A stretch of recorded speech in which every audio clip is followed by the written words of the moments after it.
Hello, and what's up? Today I'm very excited to introduce you to this new series about a plugin I'm developing for leveraging the Wwise integration into the Unreal Engine. To do so, I'm bundling a lot of my learnings from working as a technical sound designer with Wwise and Unreal for several years. If you like spoiler alerts and want to know what this series will cover over time, there's a link in the description showcasing earlier versions of the systems and subjects that will roughly serve as a roadmap for this project. My ideal goal is to create a plugin that allows designers to integrate shippable audio without needing any audio-specific programmer support, and to streamline their integration and iteration processes. Programmers, on the other hand, can use this plugin in their more complex gameplay systems, such as dialogue for example, without them needing to understand how Wwise works, or having to plow through the substantial Wwise SDK and documentation. I'll be developing this plugin around a couple of pillars. The most obvious one, of course, is extending the Wwise API with a good bunch of common systems and functionality. Next up is performance. Although there's always room for final optimization near the end of a project, I firmly believe that overall performance should be tackled as soon as possible in the development process. Keep in mind that any performance issues during development will slow down the work of designers and GPPs and compromise the gameplay experience during playtests. As a quick example, I've set up this empty map, where I spawn 1000 AK components, which is a rookie number for most double or AAA games. Now, a quick look into Unreal Insights reveals that the AK audio engine is already consuming about 25 to 30 milliseconds of CPU time per frame, without even playing a single sound. Replacing those AK components with the WwiserR component reduces this to less than 1 millisecond. I also want this plugin to be fully autonomous and self-contained. It should work out of the box without any modifications being made in the game or engine code, for example regarding notifications about world or camera changes, traveling, teleportation, and so on. Logging should be primarily aimed at finding bugs and fixing them quickly. For example, I've added a simple set switch and post-event node on both an AK component and a WwiserR sound emitter in my player character begin play function. Note that I deliberately did not assign any switch or event in these nodes.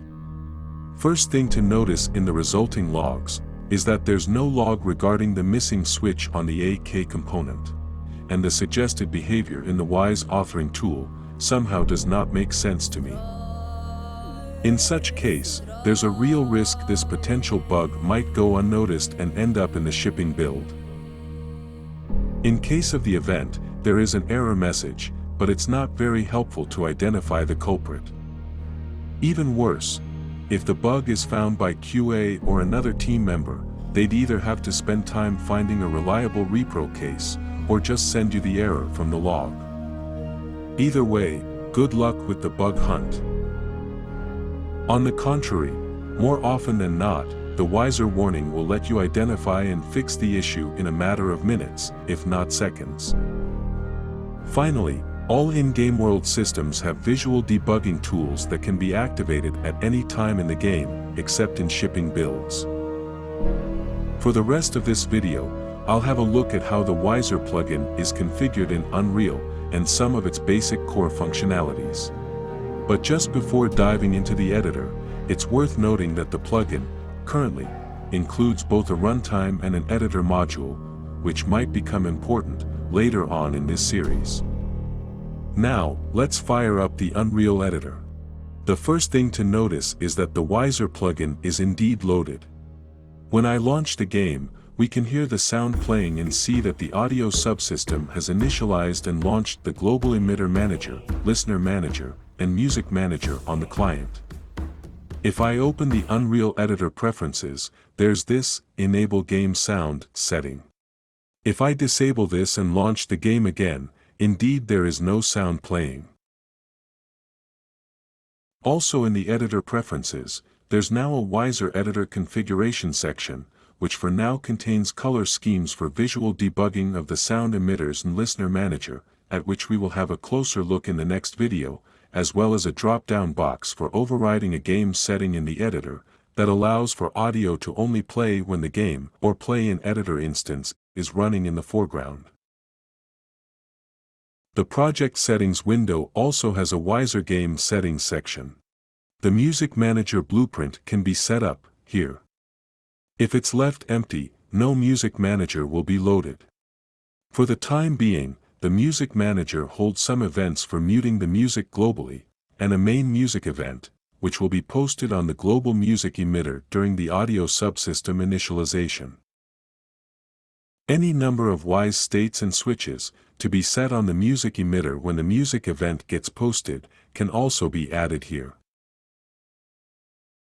Now, the cool thing about global emitters is that they live from as soon as the game application is launched, before my startup map or main menu is even loaded, and any events posted on them can play until the game application is closed.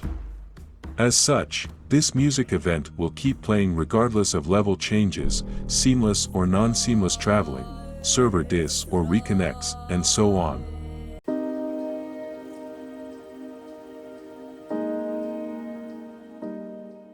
The Listener Manager class, on the other hand, is an override. This means that if it's set to none, a Listener Manager with default settings will be automatically created instead. We'll take a closer look at the Listener Manager in the next video. WwiserR events for globally muting the game sound in packaged builds or standalone instances are also set up in the project settings. And finally, there's the setting for muting the audio when the game is not in focus, which I mentioned before. This works both in the editor and in packaged builds, and can be set at runtime using a simple blueprint node, which can very easily be hooked up to, for example, your in-game audio settings screen. As a quick note, I believe I've seen such a setting in Unreal before, but I couldn't find it when I was implementing the audio subsystem. However, if you would happen to know that there is indeed such a setting, and even better, where to find it, please let me know in the comments below, and I'll hook it up in my code. Now, let's first uncheck this option, and run our game with 3 client instances. As expected, we're hearing all 3 instances of the game, and since I'm currently running Play in Editor under one process, I can see all the listeners and global emitters for both game instances show up in the WwiserR authoring tool. As I manually mute or unmute my instances, you can see them disappear and reappear there as well. However, they still exist, even if they're not showing, nor audible, which means that the game can still post events and game syncs on these game objects. Next, I'll check this setting, and run the game again. In this case, we do indeed only hear the sound from whichever client window is in focus, if any, and we can see this reflected in WwiserR as well. By the way, all of this works for any combination of game and net modes, even when running multiple Play in Editor instances under one single process.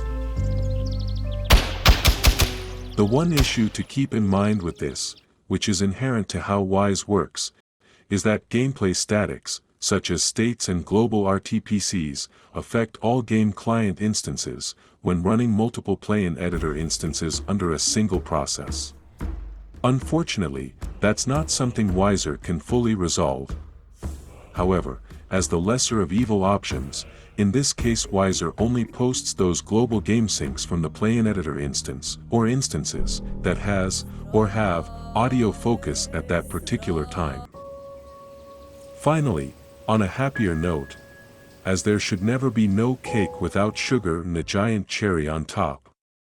Back in the Unreal Editor settings, there's this Solo Audio in First Pi Client checkbox. If I check this, and run as Play in Editor, the sound will stay locked to the first client instance. In this case, it will also only respond to global game syncs, if they are being called from this first client instance. This is, for example, very powerful for working on distance attenuations and 3D spatialization.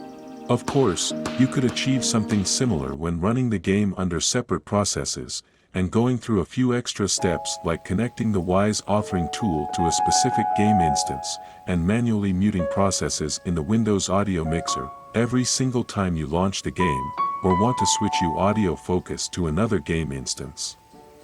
However, if this is part of your daily routine, obviously WwiserR will massively speed up your iteration process, and allow you to stay in the creative flow much more naturally, by eliminating those cumbersome extra steps. And this brings me to the end of the first video of this new series. Next time, I'll have a look at the game world sound emitters and listener manager. In the meantime, any feedback, suggestions, or ideas for further development would be greatly appreciated in the comments below. Thank you very much for watching.